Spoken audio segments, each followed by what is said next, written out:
Hey everyone, so I'm back with my new YouTube video on class 10th physics topics which I started yesterday. So today I'll be covering force. Yesterday I taught you guys some topics of force, like I told you about first law, second law. Okay, so let's see what I'm gonna do today.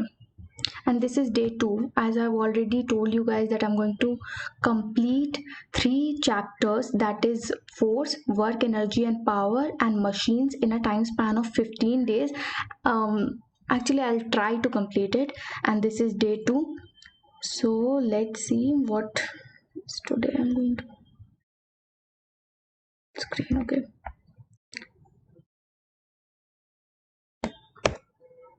I'll be covering some topics of force today.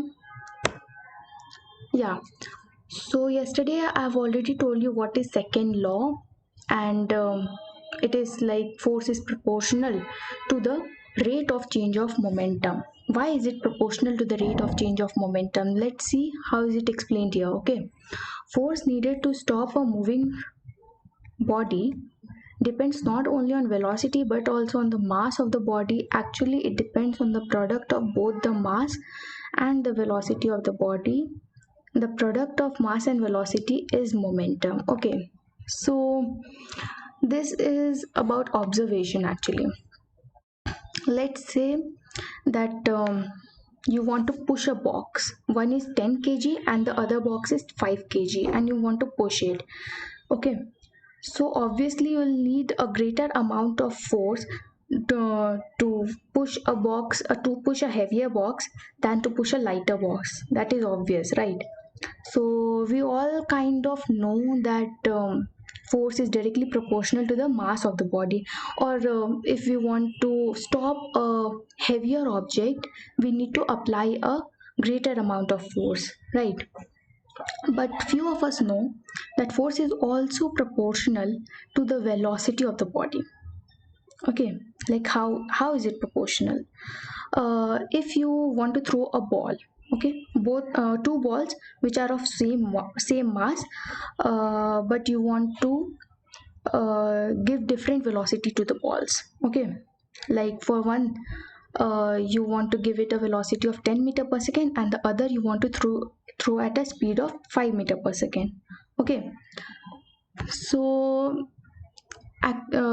since the mass is same but the velocity acquired by both the bodies are different, so the force needed is different.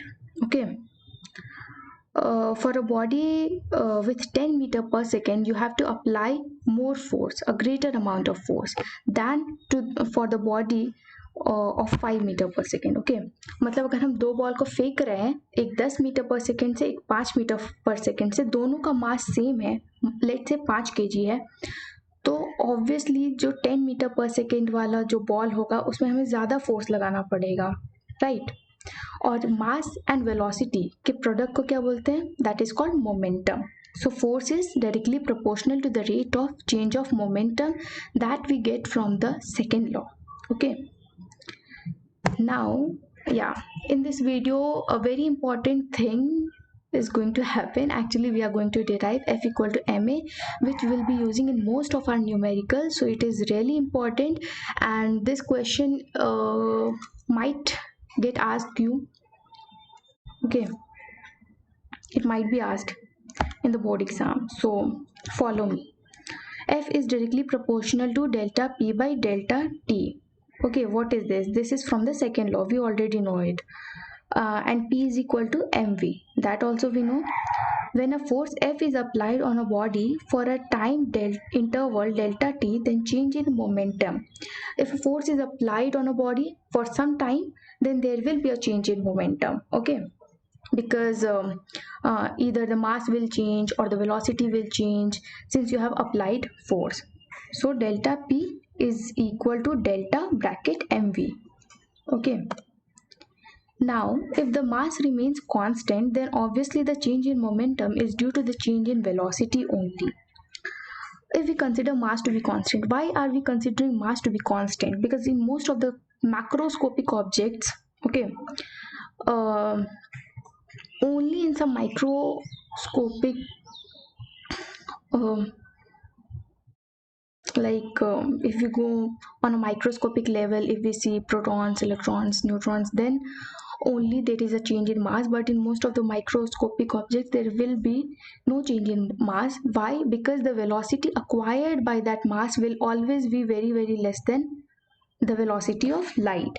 So in most our cases, or in our day-to-day life, this is the case that mass remains constant. Okay, so we have considered that while deriving this equation. Okay, so delta mv, and here m is constant, so m delta v. Okay, rate of change of momentum of a body can now be obtained by dividing delta p by delta t. Okay, if you want to find out rate of change of momentum, then what we have to do, we have to simply divide it by delta t. Okay, so here we have divided it by t, so delta mv by delta t, and since mass is constant, so m delta v by delta t. Okay, so we already know what is delta v by t. Delta t, change in velocity divided by change in time, and that is acceleration. Rate of change of velocity is known as acceleration. Okay, so from the second law we know F is equal to delta p by delta t and m a. Why a? Because we have written a in place of delta v by delta t. Okay, so here we have derived the well-known equation, which is force is equal to mass into acceleration. Okay, yes, let's see what is the relationship between acceleration and force. We have already seen from the equation that force is equal to mass into acceleration.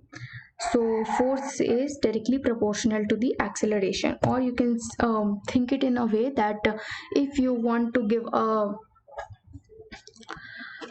if you want to give more acceleration to a body, then you have to apply more force on it. Okay, greater the force, greater the acceleration. Okay, so acceleration is directly proportional. Therefore, from this graph you can deduce that when force is increasing in the y-axis, then acceleration is also increasing. Okay, the acceleration produced in a body of given mass is directly proportional to the force applied on it. Okay, so that is easy to understand, I guess. Relationship between acceleration and mass. Okay, the acceleration produced by a given force is inversely proportional to the mass of the body. Produced by a given force is inversely, from this equation, force is equal to mass into acceleration. You can see that acceleration and mass are inversely proportional, which you can also observe it. Okay, let's take an example. Let's say there are two bodies, one is 5 kg and the other one is 2 kg. एक 5 kg का है और एक 10 kg का है, ठीक है? And we want to give same acceleration to both the bodies, like कि 5 kg वाले को भी 5 मीटर पर सेकेंड स्क्वायर से भेजना है और 10 kg वाले को भी 5 मीटर पर सेकेंड स्क्वायर से भेजना है. So obviously you know कि जो ये 5 kg वाले को 5 मीटर पर सेकेंड स्क्वायर से जो भेजना है उसमें ज़्यादा फोर्स लगेगा. ओके, और इसमें कम फोर्स लगेगा.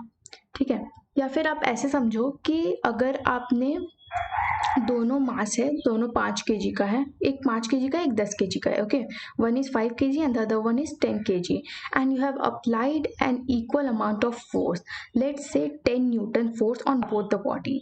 So one will acquire 2 meter per second square acceleration, other one will acquire 1 meter per second square acceleration. ठीक है, तो 5 kg वाले के पास कितना एक्सेलरेशन आया, 2 मीटर पर सेकेंड स्क्वायर, और 10 kg वाले के पास कितना आया, 1 मीटर पर सेकेंड स्क्वायर. तो more the mass, lesser will be the acceleration, or more the acceleration, lesser will be the mass, because they are and so they are inversely proportional, and thus will get this type of graph where if the mass is increasing, acceleration is going to decrease. Okay, impulse. So impulse is another important thing to know. because you might get some numericals on based on this. Okay, from Newton's second law, what we know? We know F is equal to delta P by delta T, or we can write F into delta T is equal to delta P. So what we get, the change in momentum of the body depends on the product of the force and the duration for which the force is applied. This product is called the impulse. Which product is called the impulse? F into delta T is called the impulse. Okay, this you have to know. F into delta T is known as impulse, and the change in momentum depends on the force, okay, and the duration for which it is applied. Okay, जैसे कि एक 5 kg का ball है, ठीक है, उस पर हम कुछ फोर्स लगा रहे हैं, वो उस पर हम कुछ फोर्स लगाए 5 सेकेंड के लिए, जैसे हमने 10 न्यूटन फोर्स लगाया 5 सेकेंड के लिए। ओके, तो हमारे पास क्या आ जाएगा, 10 इंटू 5, ये हो जाएगा 50 हो गया इम्पल्स, और यहाँ से हमें चेंज इन मोमेंटम पता चलेगा। मतलब अगर मान लो कि वो पहले 0 वेलोसिटी पे था, then it will gain some velocity and thus there is a change in momentum. mv final minus mv initial अगर करेंगे तो वो 50 के इक्वल हो जाएगा। Okay, so basically impulse is equal to change in momentum, और we can also say that change in momentum is equal to force in and product of force and the duration for which the force is applied. Okay, let's see an example.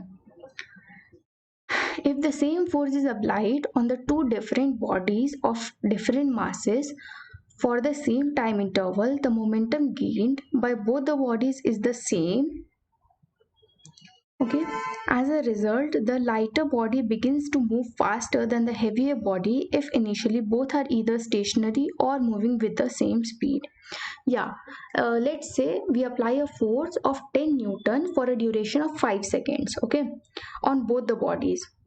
Both the bodies were suppose that both the bodies were initially at rest. Okay, so you applied a force of 10 Newton for a duration of 5 seconds on both the bodies. So what is the impulse? Impulse is F into delta T. So impulse will be 10 into 5, that is equal to 50. Okay, and so 50 will be the change in momentum for both the bodies, right?